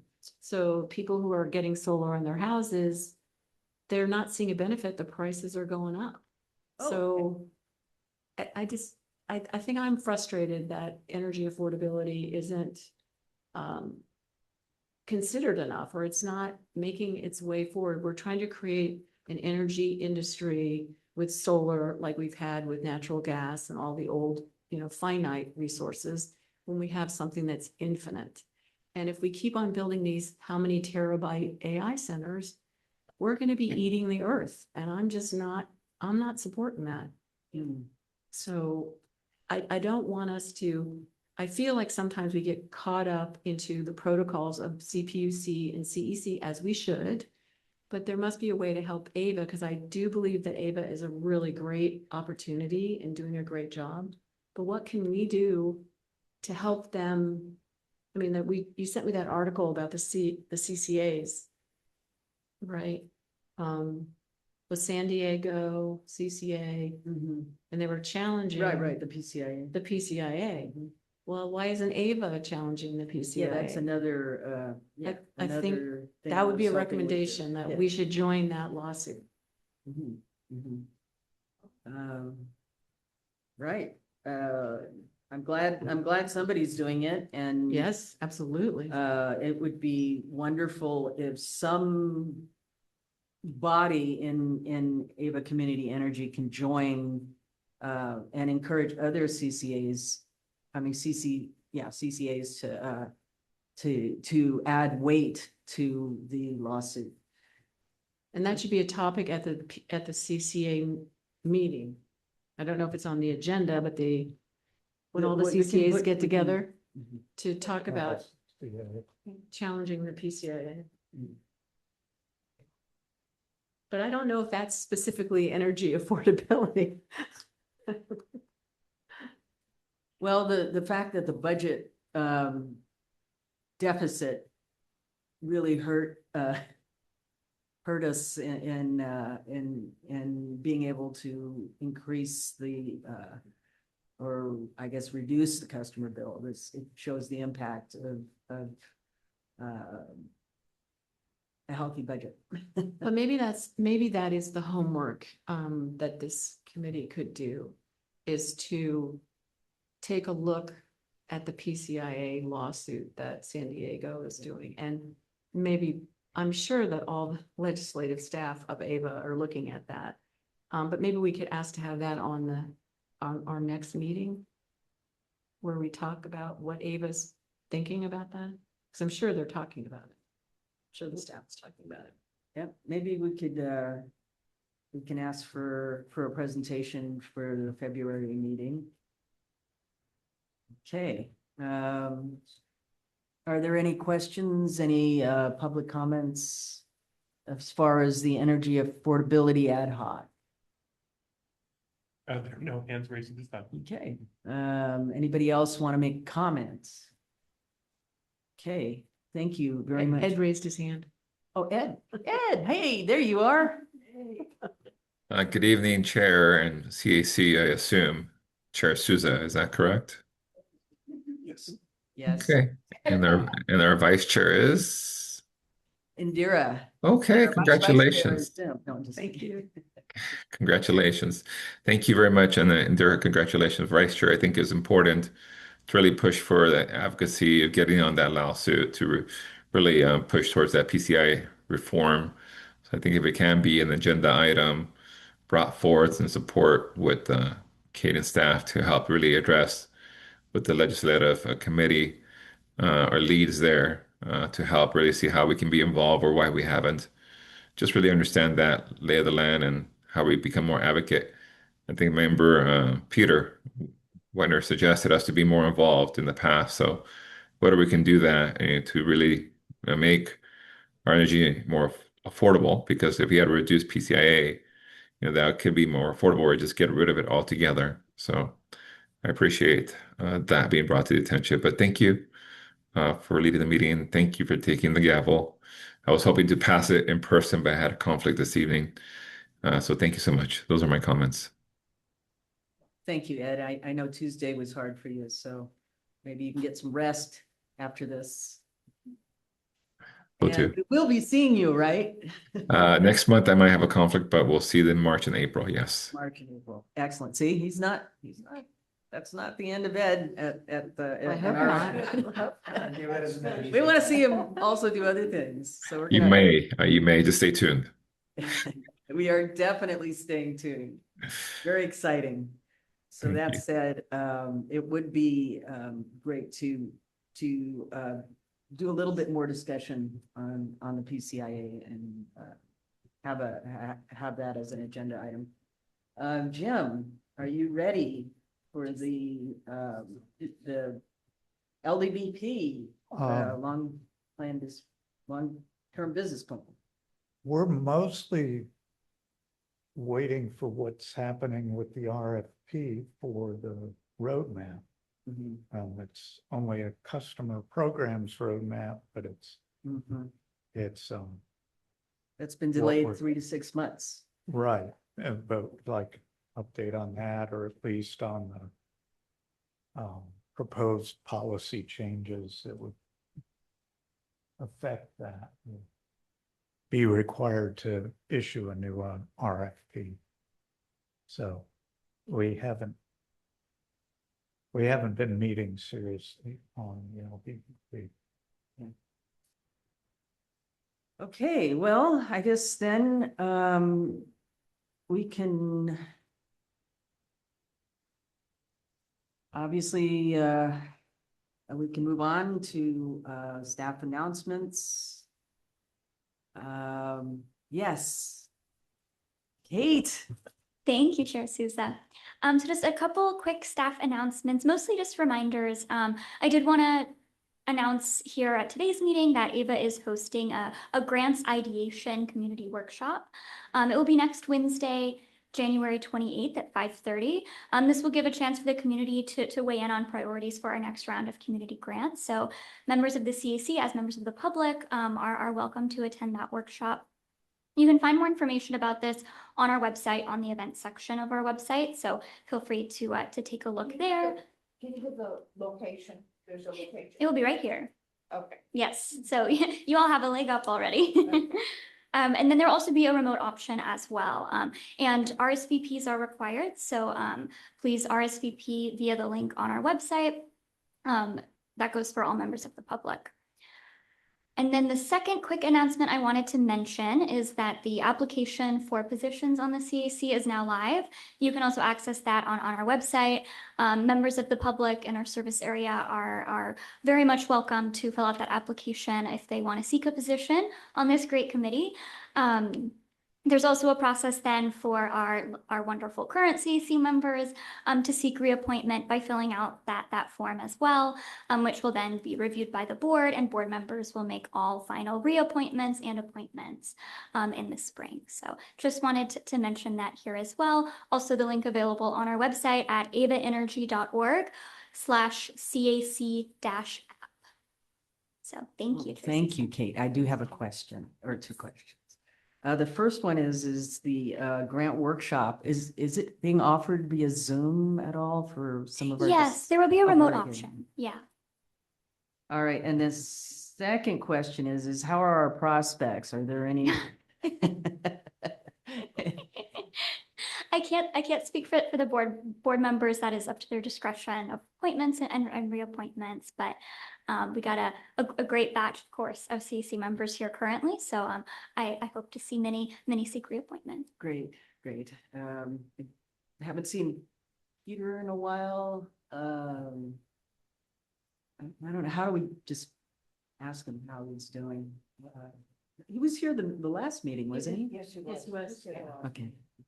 Well, we miss him, so. Kate, I have a question on the applications. Yeah. What is the process that, somebody puts in an application? What's the process from once the application is submitted? What's the process that it goes through before, I guess it's eventually voted Yeah. on by the board? Yeah, great question. So per the process outlined in our community advisory guide, all applications will be reviewed by ad hoc committees of the board. Those ad hoc committees will then make their nominations. And those nominations will go before the full board of directors for final approval. So those appointments and reappointments should be approved at the April board meeting, that way to align with then the ending of terms at the end of April. So that's all well aligned, but nothing has changed with that part of the process. That's been how it is for several years, going through board ad hocs and then the full board. And who's on the ad hoc committees? And you make it sound like there's multiple ad hoc. Yes, well, the quirk here is that because we have CAC regions, so the regional board members, that creates an ad hoc. So like the northern board members, Okay. Create the regions there. So that's what goes into the ad hoc component. Okay, well, looks like there's no questions, further questions. Thank you very much, Kate, as always. I have, oh, no, that's next. I'd like to ask if there are any items that we'd like to pass on for or place into our next meeting for February. Okay, Cynthia. Yes. Go. I just happened to look at the executive committee. Guess this was minutes or staff report item 4.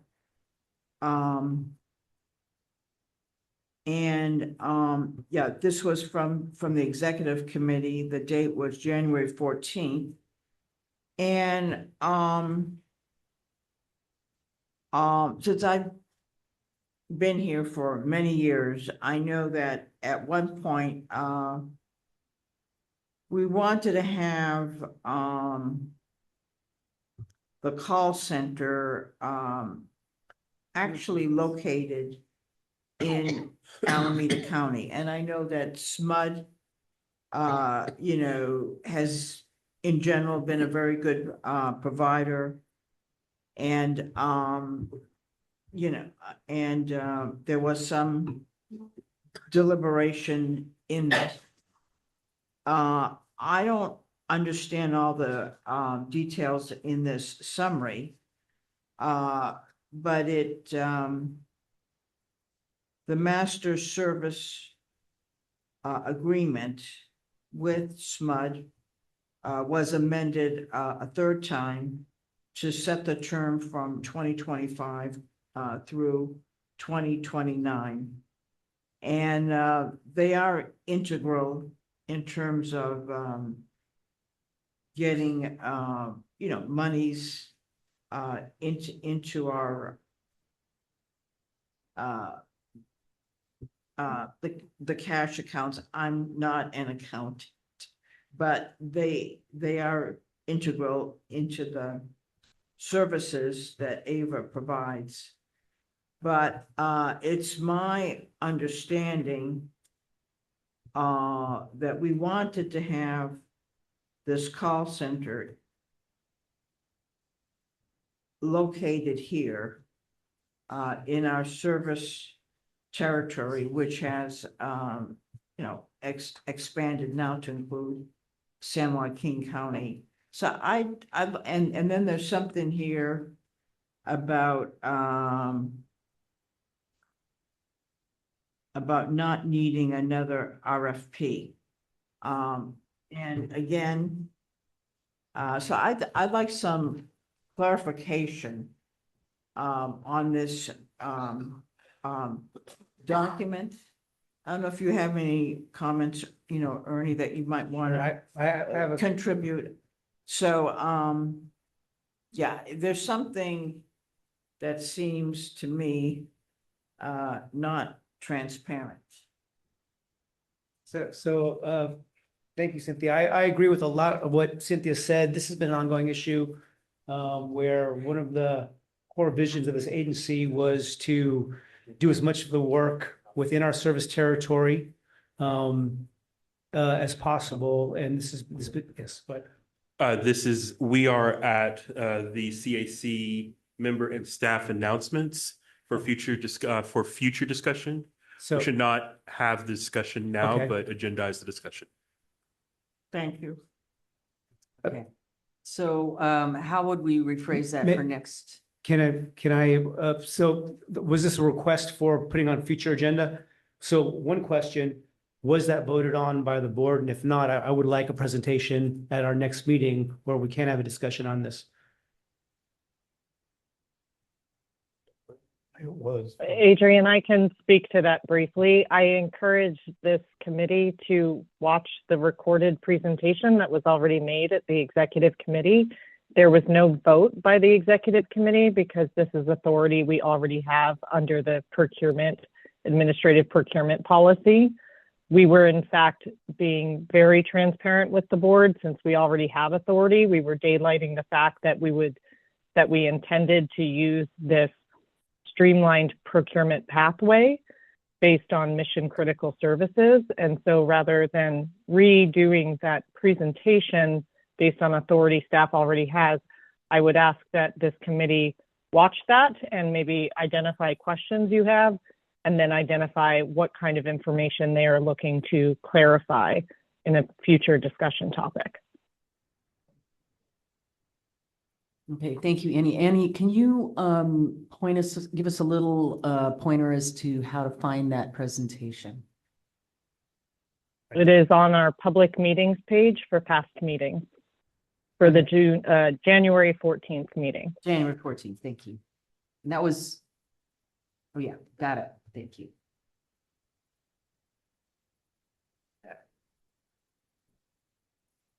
Okay, Indira. I'd like to agendize the discussion of the language that's going to be suggested for prohibiting, ICE stuff in our procurements. There was a public comment letter that was sent in. Policy. For policy. Yeah, and just wanted to find out the status of the policy or how that process is going. And I'm sure that it's fine, but I'm just curious if we could hear a little bit about that.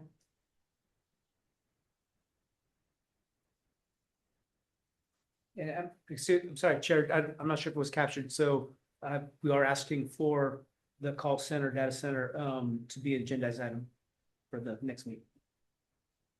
Just making sure that was captured in the back. What we'll do is if we will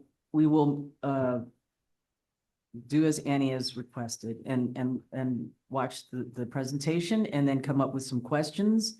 And if some staff member can answer those questions for the next meeting, that's what we would like to do for the next meeting is let's put something together for that. Is that possible? Happy to work with you on that, Susan. Thank you. Appreciate that, Keith. All right, and second, we will make a request for a policy update on or policy addendum update on anything that has to do with ICE. Do no harm. Pardon? I think it's, what, didn't we say do no harm policy? Do no harm? It had a name. That was, yeah, that's right. I have a few I'd like to add too. Pardon? Items to add to Oh, future okay, meetings. go when we ahead. Get done there. I would like us to rotate our CAC meetings. I mean, this is very convenient and easy location for me to get to, but I think we should hold meetings in the South County occasionally and at least one or two CAC meetings a year in the San Joaquin, Stockton area, so that customers and CAC members and board members, if they wish, in other outlying parts of the territory can attend. So that's one. Mhm. I would like to have agendize a discussion and on if or how to provide electricity to data centers, or what staff plans are for that. What are Ava's legal requirements? What are our options? What can Ava do to prevent transmission to provide electricity to data centers, even if Ava provides it, not make the data centers pay for the additional transmission and not get it put on our customer bills. So there's a whole slew of questions around AI data centers and, you know, how likely they are to actually happen versus, you know, is it bubble gonna crash and there won't be anything for anybody? But anyways, a discussion on that and what staff's current plans are and what the potential options are for Ava to do. I would like to get a staff update on the new RFP process for customer programs and discussion on RFP for broader Ava plans on strategies to, I don't know, defend our customers from PG&E's willingness to overcharge, you know, and you know, what policies and legislation and testimony at the PUC should Ava be doing to protect customers and to promote clean energy?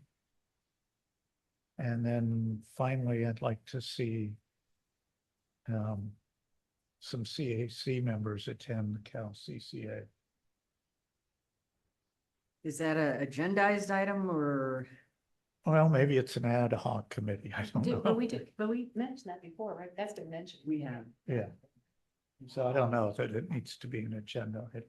So okay, so that was 5 things. Okay, I'll shut up. No, don't. I have 8 Just now. kidding. Let me get this all down. So,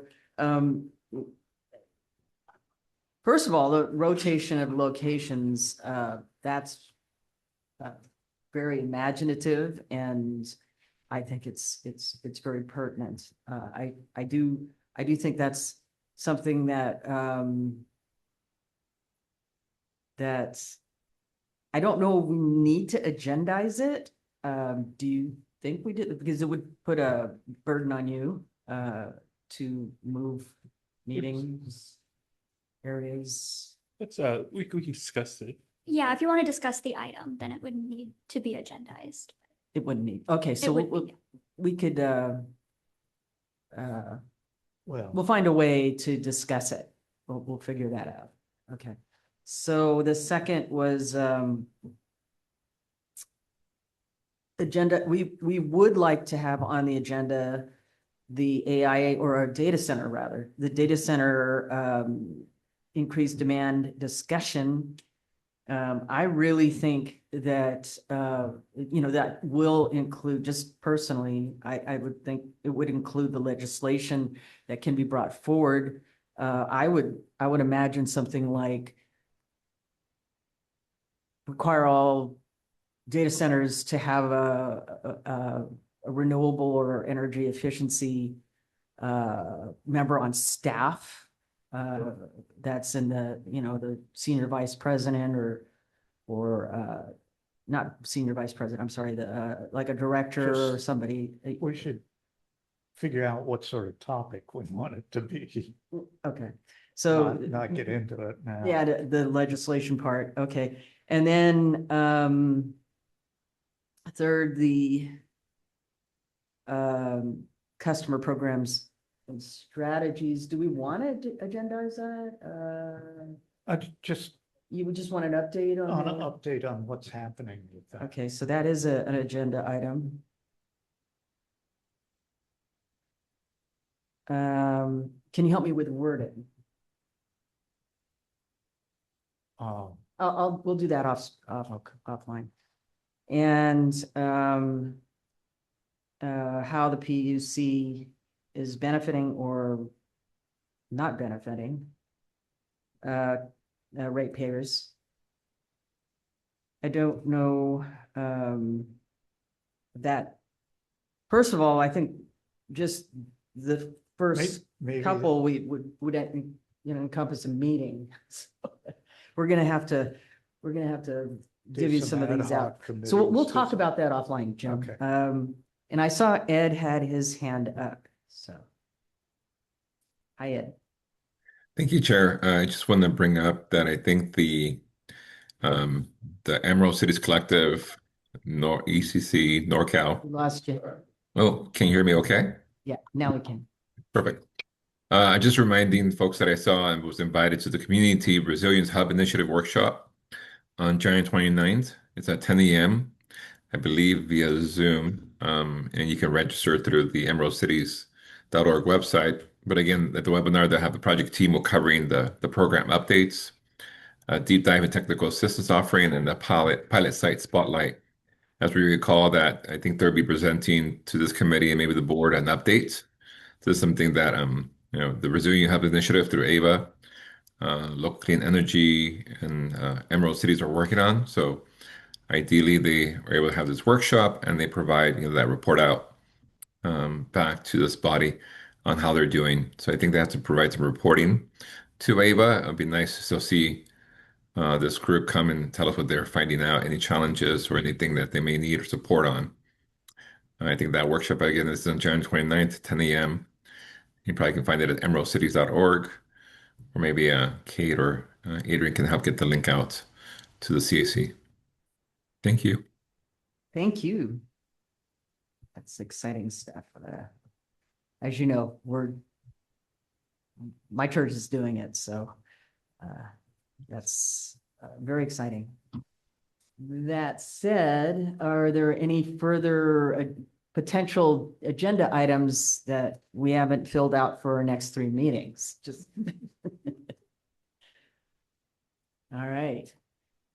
Well, with that, are there any further questions overall or comments? All right, it is currently 8:18 and I'd like to conclude our January 20th Community Advisory Committee meeting until next time.